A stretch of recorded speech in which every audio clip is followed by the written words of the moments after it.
सलाम, नमस्ते, सत श्री अकाल। मेरा नाम ज़रीन है। मैं समुद्री जहाज पे काम करती हूँ। ये नाम अपने आप में ही कितना रोमांचक है। समुद्री जहाज। मुझे घूमने का बड़ा शौक है। अलग-अलग लोगों से मिलना, उनकी भाषा सुनना और उनके खाने। वाह! इन सब से जब मुझे फुर्सत मिलती है, तो कुछ कहानियां बुन लेती हूँ। एक दिन मैंने सोचा कि आखिर इन कहानियों को ख्यालों में ही क्यों रखा जाए? क्यों ना इन्हें कागज पर उतारा जाए? किसी और के साथ इनका लुत्फ उठाया जाए। तो बस अपनी ख्यालों की दुनिया से अपनी पहली कहानी आपके सामने रखने जा रही हूँ। उम्मीद करती हूँ कि आपको पसंद आएगी। मेरी कहानी ये कैसे हुआ 4 भागों में बटी है, जिसका पहला हिस्सा मैं शुरू करने जा रही हूँ। एक बुटीक में 2 भाई आयुष और मानव काम किया करते थे। दोनों भाइयों में बड़ा प्यार था। वो भाई कम और दोस्त ज्यादा थे। घर से काम और काम से घर साथ ही आते जाते थे। दोनों रोज की तरह बुटीक से घर पहुंचे। आयुष घर की बेल बजाता है। माँ दरवाजा खोलती है। दोनों माँ के पैर छूते हैं। घर की रसोई से आवाज आती है, आ गए दोनों, चाय पियेंगे? मानव, भाभी आज कॉफी पीने का मन है, प्लीज। और भाई आप? आयुष रसोई की तरफ देखते हुए, माँ ही मुझे भी। आयुष अपनी माँ से, माँ रूही कहीं नजर नहीं आ रही। माँ, पढ़ाई कर रही है मैडम। मानव, पढ़ाई और रूही? आयुष, सूरज आज कहाँ से निकला? माँ, माही से अपनी फेवरेट नूडल्स की फरमाइश की गई है, फीस तो भरनी पड़ेगी। सब साथ चाय पीते हैं और अपनी रूटीन में लग जाते हैं। रात के खाने पर पूरा परिवार हमेशा एक साथ बैठकर खाना खाता है, चाहे कोई किसी के नाराज हो या खाने का मन ना हो, चाहे जो हो। ये खन्ना परिवार के खाने की मेज का पहला कायदा था। और खाने की मेज पर ऑफिस की नहीं, परिवार की बातें होंगी, ये दूसरा कायदा था। खन्ना जी तो अब नहीं रहे, पर उनका कायदा बना हुआ था। खाने की मेज पर माही, माँ मिसेस शर्मा से जो बात हुई थी वो आपने मानव को बताई? मानव, कौन सी बात? माँ, अरे हाँ, मैं तो भूल ही गई। अच्छा याद दिलाए माही।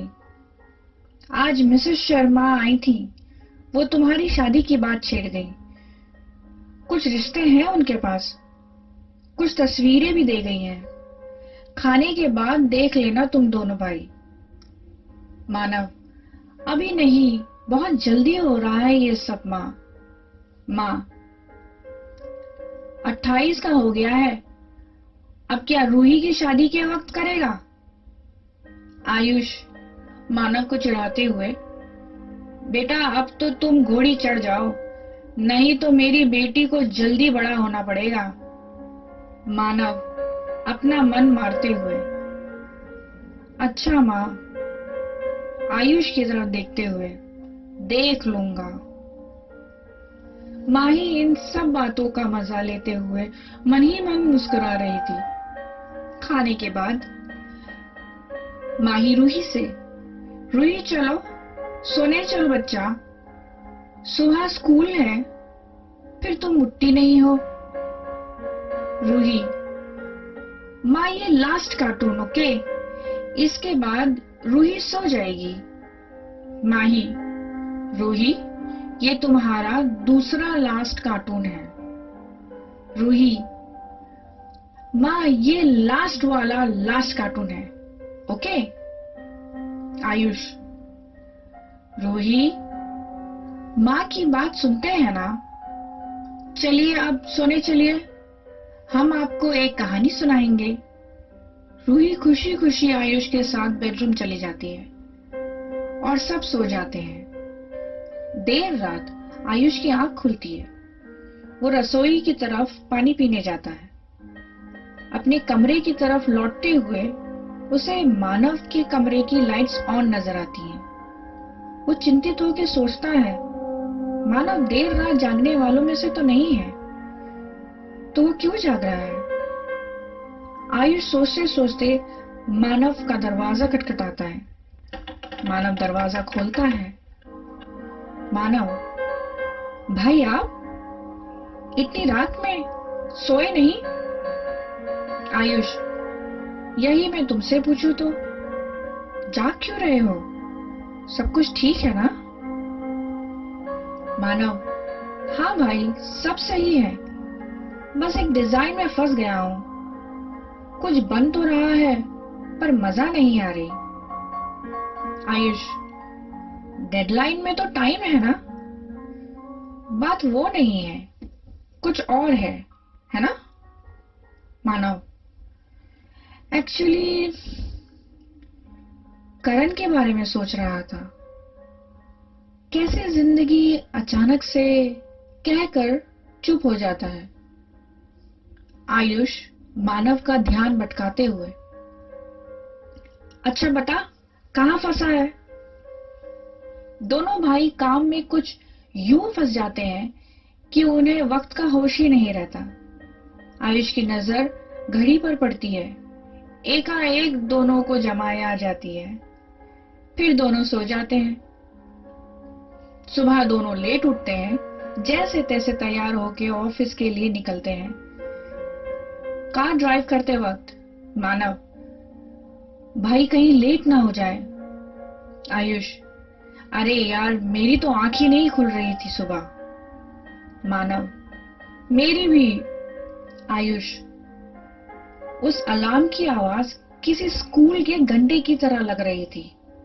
मानव, स्कूल, क्या लाइफ थी वो।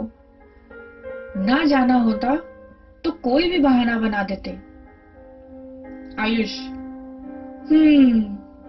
और अब बहाना बनाएगा तो बहा दिया जाएगा ऑफिस से। मानव, सच भाई, क्या दिन थे वो। आयुष, चलो पहुंच गए।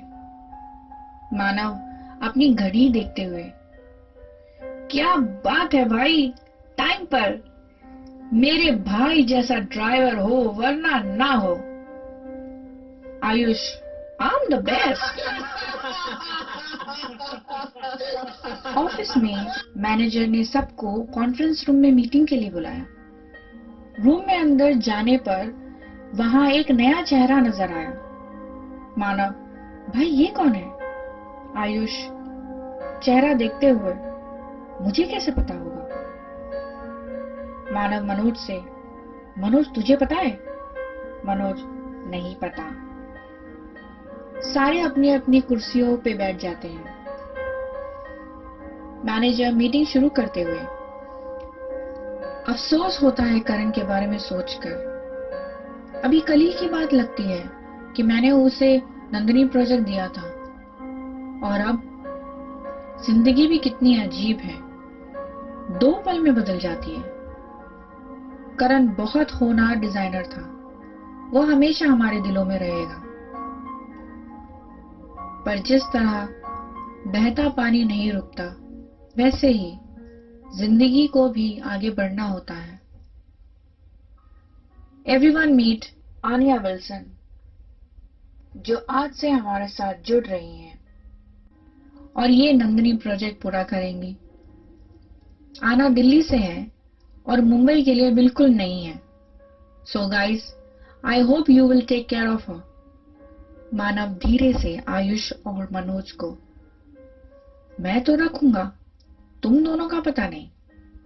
आयुष और मनोज मानव की तरफ खामोशी से देखते हैं।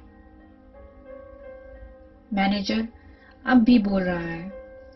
आना से बात करते वक्त एक सोच टकराई है। अब हम 2 के ग्रुप में काम करेंगे। जिससे काम का प्रेशर बढ़ जाएगा।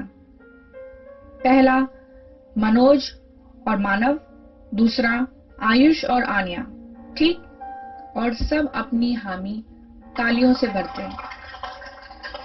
मीटिंग खत्म होते ही आयुष आन्या से हाथ मिलाते हुए, वेलकम टू एमजी। आन्या, शुक्रिया। मानव, आपका हमारे जहां में स्वागत है। मनोज, करेक्शन, आपका इस पागल खाने में स्वागत है। पहले को तो देख ही चुकी हो। मानव मनोज की तरफ इशारा करते हुए, और दूसरे से सुन ही चुकी हो।